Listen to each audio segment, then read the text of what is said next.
Welcome to this edition of Peak Performers Podcast with your host, Thor Conklin. Thor will be sharing the necessary tools, strategies, and psychology you'll need to become a peak performer in any area of your life or business.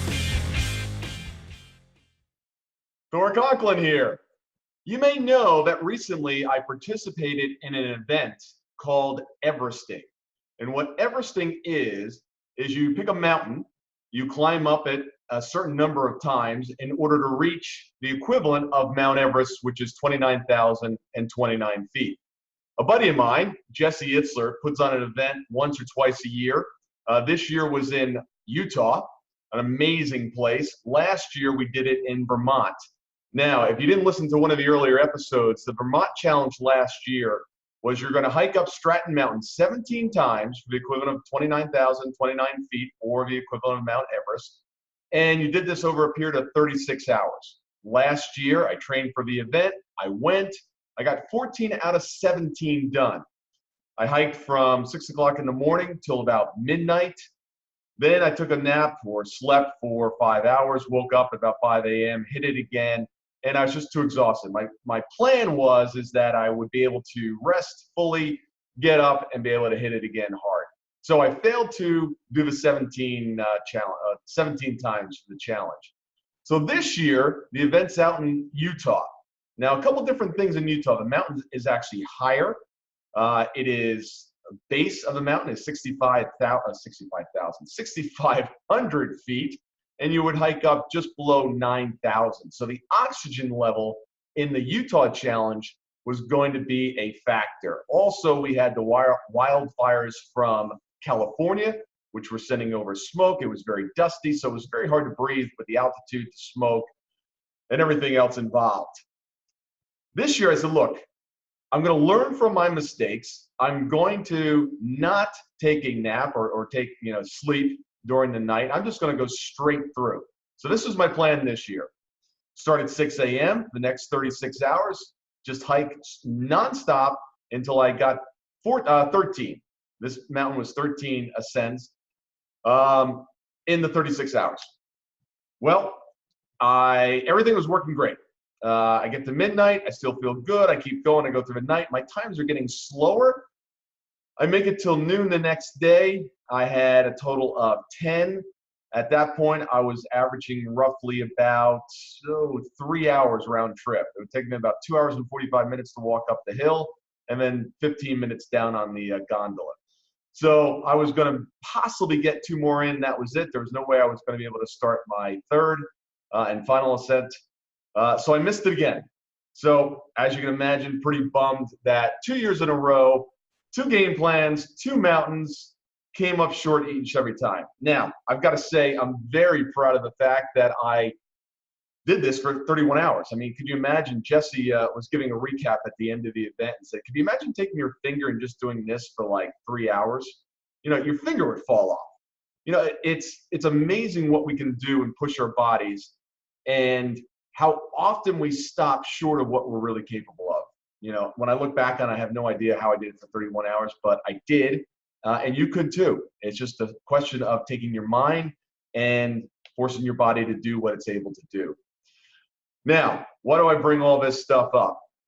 First and foremost is you are capable of much more than you believe at this point you're capable of. Your mind, your body, you are able to do things that are absolutely amazing. Get out there and just do it. Couple lessons or ideas that I have actually for the next time I attack this. One is, instead of just going straight through, I'm going to take some power naps. Once I get really exhausted, my time starts slowing down, I'm just going to take 15, 20 minutes, disconnect, put on some earphones, and just take a nap for 15, 20 minutes just to kind of recharge the batteries. Another thing is I didn't listen to any music. I didn't have any beat. I didn't have any tempo going. So next time I do this, I'm going to add some earphones, and I'm going to do that. In addition, one of the things that came back from many people on the mountain that were successful in doing the 13 climbs is that they were climbing with someone else. And that person, when they started to get tired, that other person just kept going. When they got tired, the other person was going. So they kind of helped each other along the way. They pulled each other up mentally throughout the process, which was extremely helpful. And it was interesting because I found myself at times climbing with people, and some were slower, some were faster, and I decided to just kind of keep my own rhythm, right? Just keep my own game plan going. I wanted to stick to my game plan so I would be successful. Didn't exactly work out that way, but at least I had a game plan that I stuck to. So find a buddy next time and walk up with them.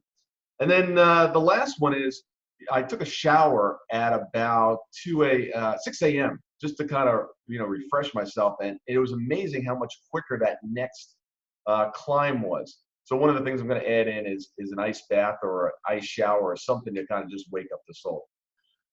Now, these concepts that I'm going to incorporate next year: power nap, music, buddy, ice shower, ice bath. Is this just applicable to climbing a mountain? Absolutely not. You can apply these to anything. When you're working, you're getting tired, things are just, you're just at your end of your energy. Take some time, take a little power nap, grab a buddy, get somebody involved, get some energy going. Take a quick shower, take some ice water, splash it in your face. Doesn't matter. Put on some music, start dancing. All great ideas in order to increase your energy. I look back on it, and last year I was pretty upset with myself because I had two goals, and I found out that those two goals were in conflict with each other late in the process. And that was, one, I wanted to finish the challenge, but also wanted to meet some amazing people. As you can imagine, there were 110 of us on this event. Everyone spent anywhere between $4,000 and $10,000 to do this event. As you can imagine, some pretty quality people that you got a chance to meet. So this year I made sure that I didn't have any conflicts. I was like, all right, I'm going to finish my hike and then I'll meet all the cool people. But right now I've got a job to do and I'm going to do that.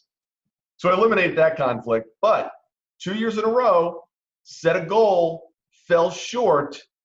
But the takeaway from this year is it's never over until it's over.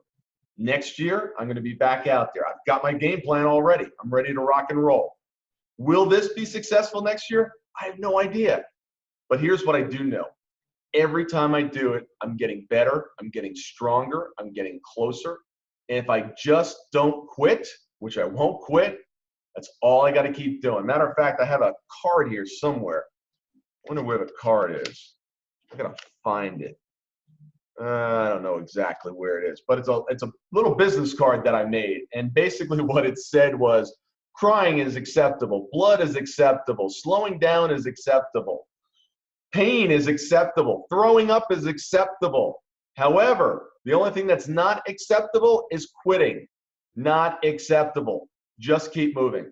So the question of the day for you is, what have you been working on? What have you been doing that you have not exactly gotten the results that you want? You've tried it multiple times. You've made some adjustments. Hopefully you're making some adjustments. Don't keep just doing the same thing over and over again. Make those adjustments. What is it that you've been trying to tackle, you've been trying to accomplish? It just isn't working. Come up with some additional changes. Ask people around you. Model people that are successful. There were 27 people, 27 or 30 some odd people that were successful in doing this climb. What did they do?